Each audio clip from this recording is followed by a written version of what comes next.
Улуттук коопсуздук мамлекеттик комитети кызматкерлеринин лакабаттары бар экендиги тууралуу маалыматты четке какты. Улуттук коопсуздук мамлекеттик комитети 23 февралда кызматкерлеринин лакабаттары бар экендигине байланышкан билдирүүлөр боюнча комментарий берди. Кызматта мыйзамда каралган гана кызматтык наамдар менен кызмат орундар колдонулары айтылды. Лакап аттар тууралуу маалымат чындыкка дал келбей турганы жана кадыр саясатына тиешеси жок экендиги маалымдалды. Ошондой эле Улуттук коопсуздук мамлекеттик комитети видеодо ойдон чыгарылган лакап аттар жана бурмаланган маалыматтар бар экенин белгиледи. Мекеменин пикиринде мындай материалдарды кызыктар адамдар таратып, УКМнын иши тууралуу коомчулукта туура эмес пикир түзүүгө аракет кылып жатышат. Улуттук коопсуздук мамлекеттик комитети мыйзамдын алкагында иш алып барарын баса белгилеп, текшерилбеген маалыматтарды таратпоого чакырды. Прокуратура органдарынын ардагери Иванов Виктор Геннадьевич мезгилсиз дүйнөдөн кайтты. 20 февраль күнү 61 жаш кураганда прокуратура органдарынын ардагери Иванов Виктор Геннадьевич мезгилсиз дүйнөдөн кайтты. Бул тууралуу башкы прокуратурадан билдиришти. Виктор Геннадьевич 1964 жылдын 22 мартында Фрунзе шаарында туулган. СССРдын куралдуу күчтөрүнүн катарында кызмат өтөп, 1990 жылы Кыргыз мамлекеттик университетин аяктаган. Ошол эле жылы Кыргыз Республикасынын прокуратура органдарына кызматка кабыл алынып, эмгек жолунда Чүй облусунун, Бишкек шаарынын, Ысык көл облусунун прокуратура органдарында, Кыргыз Республикасынын башкы прокуратурасында, ошондой эле транспорттук жана аскер прокуратурасы тармактарында жетекчи кызматтарды аркалаган. Акыркы жылдары Кыргыз Республикасынын башкы прокурорунун орун басары аскер прокурору болуп иштеген. Кызматтык милдеттерин так аткаргандыгы, жогорку кесипкөйлүгү жана прокуратура органдарындагы көп жылдык ак ниет, эмгеги үчүн бир нече ирет ведомстволук сыйлыктар менен сыйланган. Кыргыз Республикасынын прокуратура органдарынын жамааты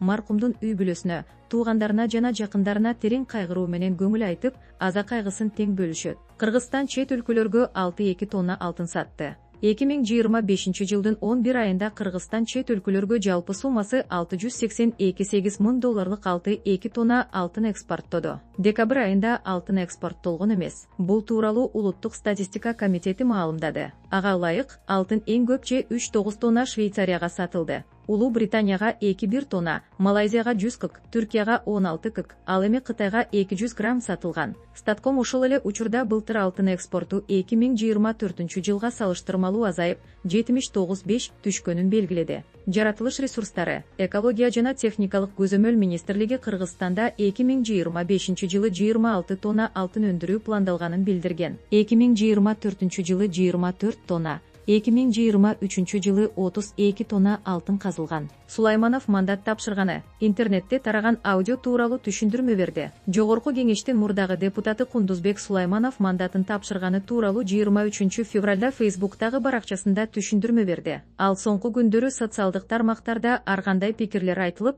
талаш-тартыштар күчөгөнүн, мындан улам мандатын тапшыруу чечимин кабыл алганын жазган. Мен үчүн эң башкысы элдин ынтымагы жана мамлекеттин тынчтыгы. Мандат менин абийиримден, беделимден жана элдин биримдигинен жогору турбайт. Коомдогу бөлүнүүнү тереңдетпөө максатында депутаттык ишмердүүлүгүмдү токтотууну туура көрдүм, деген Сулайманов. Ал интернетте тарап жаткан аудиого да токтолуп, сөз болгон бала менен тааныштыгы жок экенин айткан. Жетекчилери тарабынан кысым болуп жатканын угуп, маселени тынч жол менен чечүү керектигин айтканын ырастады. 22 февралда интернетте эки кишинин сүйлөшкөнү жаздырылган аудио тараган. Ал Кундузбек Сулайманов менен электр станциялары ишканасынын мурдагы директору Курсантбек Өмүрбековдун сүйлөшүүсү экени айтылган. Сүйлөшүүдө үнү Сулаймановдукуна окшогон киши энергетика тармагында иштеген бир жигитке көңүл буруп, колдоп коюу керектигин айтканын угууга болот. 23 февралда Борбордук шайлоо комиссиясы Кундузбек Сулаймановдун мандатын өз арызынын негизинде жокко чыгарды. Сулайманов Улуттук коопсуздук боюнча мамлекеттик комитеттин Улуттук коопсуздук мамлекеттик комитети мурдагы төрагасы Камчыбек Ташиевке жакын адамдардын бири.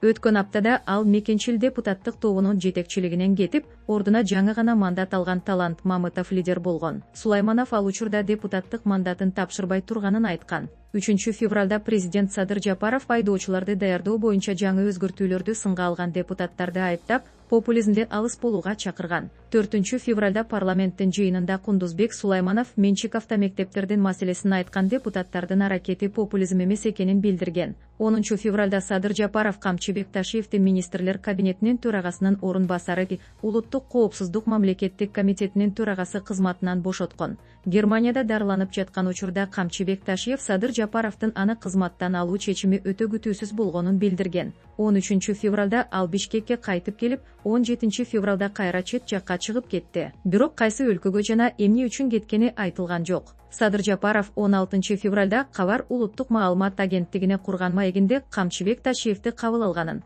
ал мамлекеттик кызматка барбай турганын айткан. Камчыбек Ташиевдин отставкасынан кийин ага жакын санаалаштелген министрлер, мамлекеттик кызматкерлер жумуштан алынды. Осмон Турдумамбетов, Улуттук коопсуздук мамлекеттик комитети кызматкерлери мени кармап, кысым көрсөтүп, бышка алып барып арыз жаздыртышкан. Акыркы күндөрү 14 шайлоо округу боюнча шайланган депутаттын мандатынан ажырашы коомчулукта кызуу талкуу жаратууда. Ушуга байланыштуу шайлоо процесси кандай жагдайда башталгандыгы жана эмне себептен айрым талапкерлер, анын ичинде Осмон Турдумамбетов шайлоого катышпай калганы тууралуу маалымат таратты. Ал 2025 жылдын ноябрь айында өтө турган жогорку кеңештин шайлоосуна катышуу максатында мен борбордук шайлоо комиссиясына бардык тиешелүү документтерди тапшырып, 300 000 сом өлчөмүндөгү шайлоо күрөөсүн төлөп, үгүт иштерин баштоого даярдык көргөм. Командабыз Токтогул районунда штаб ачып, уюштуруу иштерин жүргүзө баштаган. Бирок 2 ноябрь күнү Токтогулга бара жаткан жолумда Кара Балта шаарында УКМнын кызматкерлери тарабынан токтотулуп,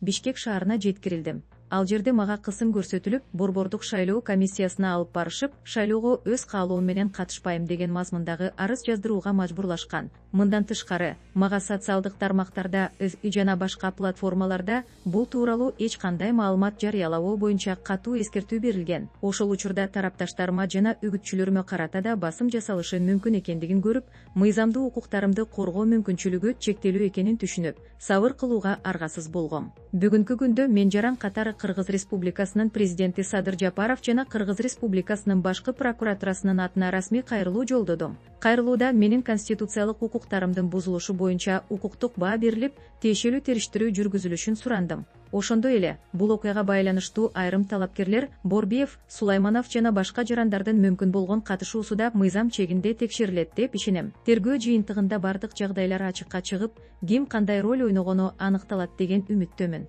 Белгилей кетчү жагдай, менден кийин ушундай эле жагдайда талапкер жана ошол кездеги жогорку кеңештин депутаты Замир Мамасадыковго да арыз жаздыруу фактысы орун алгандыгы маалым. Эч ким жана эч качан жарандардын шайлоого катышуу жана шайлануу укугун мыйзамсыз чектебеши керек. Бул конституция менен кепилденген негизги укук. Акыйкатты корноп, чындык сөзсүз жеңет деп ишенем, деп билдирди өзүнүн социалдык тармагынан депутаттыкка талапкер Осмон Турдумамбетов.